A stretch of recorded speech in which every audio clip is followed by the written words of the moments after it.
வணக்கம் மாணவர்களே, செய்முறை வடிவியலில் இன்றைக்கி நம்ம தொடுகோடு வரைதல் பார்க்க போகிறோம். பயிற்சி 4.4ல் 11வது கணக்கு. பியை மையமாக கொண்ட 3.4 சென்டிமீட்டர் ஆரமுள்ள ஒரு வட்டத்திற்கு R என்ற புள்ளியில் தொடுகோடு வரைகன்னு கேட்டிருக்காங்க. சரிங்களா? இப்போ என்ன பண்ணுறோம் அப்படின்னா, தீர்வில் முதல்ல கொடுக்கப்பட்ட ஆரம் 3.4 சென்டிமீட்டர் அப்படியே எடுத்து எழுதிருங்க. சரிங்களா? இப்போ நம்ம உதவி படம் வரைய போகிறோம். இந்த உதவி படம் எப்படி வரைய போகிறோன்னு பார்த்தீங்கன்னா, ஒரு வட்டம், அந்த வட்டத்தின் மையப்புள்ளி பி, ஆரம் 3.4 சென்டிமீட்டர் இருக்கிற மாதிரி ஒரு வட்டம் வரைஞ்சி, வட்டத்தில் ஆர் என்ற புள்ளியை குறிக்க சொல்லியிருக்காங்க. இந்த குறிச்சிருக்கு. தொடுகோடு வரைய சொல்லியிருக்காங்க. இந்த ஆரின் வழியாக தொடுகோடு வரைஞ்சாச்சு. அதுக்கு பேர் டி டேஷ்.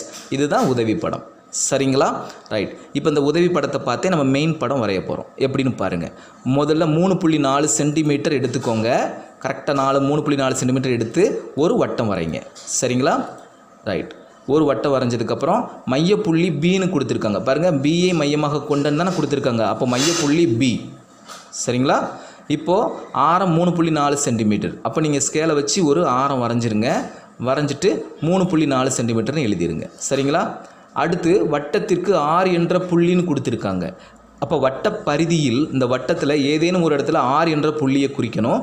நான் இந்த ஆரத்தின் மீது புள்ளியை குறிச்சிருந்தேன். சரிங்களா? இந்த வட்டமும் ஆரமும் சந்திக்கிற இந்த இடத்துல நான் புள்ளியை குறித்து அதுக்கு Rன்னு பேர் வச்சிடுறேன். சரிங்களா? இப்போது பியை மையமாக கொண்டு ஒரு வட்டம் வரைஞ்சோம்.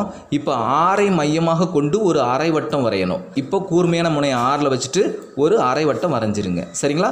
இப்போ இந்த அளவை மாற்றவே கூடாது. இந்த கவராயத்தினுடைய அளவை மாற்றாமல் நீங்கள் அதே அளவு வச்சுக்கிட்டு இப்போ நீங்கள் என்ன பண்ணுங்கள், இந்த பிஆருங்கிற ஆரமும் இந்த அரை வட்டமும் சந்தித்த இந்த இடம் இருக்குது பார்த்திங்களா, அந்த பாயிண்ட், இந்த பாயிண்டில் கூர்மையான முனையை வச்சுக்கிட்டு நம்ம வரைஞ்ச இந்த அரை வட்டத்தின் மீது ஒரு வில்லு வரைங்க. சரிங்களா? அந்த அரை வட்டத்தின் மீது ஒரு வில்லு வரைங்க. நம்ம இந்த வேலையை முடிக்கிற வரைக்கும் இந்த கவராயத்தின் அளவை கூட்டவும் கூடாது, குறைக்கவும் கூடாது. சரிங்களா? அந்த அளவு மாறாமல் மறுபடி நீங்கள் என்ன பண்ணுங்கள், ஏற்கனவே இப்போ ஒரு வில்லு வரைஞ்சிங்க இல்லையா, அந்த பாயிண்ட் பாருங்கள், இந்த பாயிண்டில் வில்லு வரைஞ்ச இடத்துலையே வச்சுக்கோங்க. வில்லு வரைஞ்ச இடத்துல வில்லு வெட்டின இடத்துலையே வச்சுட்டு நீங்கள் ஒரு வில்லு வரைங்க. சரிங்களா? ரைட். இப்போ என்ன பண்ணுங்கள், இப்போ 2 வில்லு வெட்டியாச்சு. முதல் வில்லு மேலே வச்சுக்கோங்க. கவராயத்தின் கூர்மையான முனையை முதல் வில்லு மேலே வச்சுட்டு மேலே ஒரு வில்லு வரைங்க. சரிங்களா? இப்போது இரண்டாவது வில்லு மேலே வச்சுட்டுக்கோங்க. கரெக்டாக மேல் நோக்கி மறுபடியும் வெட்டின இடத்துல இன்னொரு வில்லு வெட்டிடுங்க. சரிங்களா? ரைட். இப்போது ஸ்கேலோட உதவியோட நம்ம வரைஞ்ச அந்த வில்லும் இந்த சந்திச்சிருக்கலையே இந்த வில்லோட இடமும், இப்போ நம்ம வரைஞ்ச இந்த வில்லும் இந்த பாயிண்ட் R இருக்குல்ல, கரெக்டாக ஸ்கேலை வச்சு நீங்கள் அப்படியே ஒரு கோடு வரைஞ்சிருங்க. சரிங்களா? இது டி, இது டி டேஷ். சரிங்களா? இதுவே நமக்கு தேவையான தொடுகோடு ஆகும். சரிங்களா? தேவையான தொடுகோடு டி டேஷ் ஆகும். சரிங்களா? அடுத்த கணக்கை அடுத்த வீடியோவில் பார்ப்போம். நன்றி, வணக்கம்.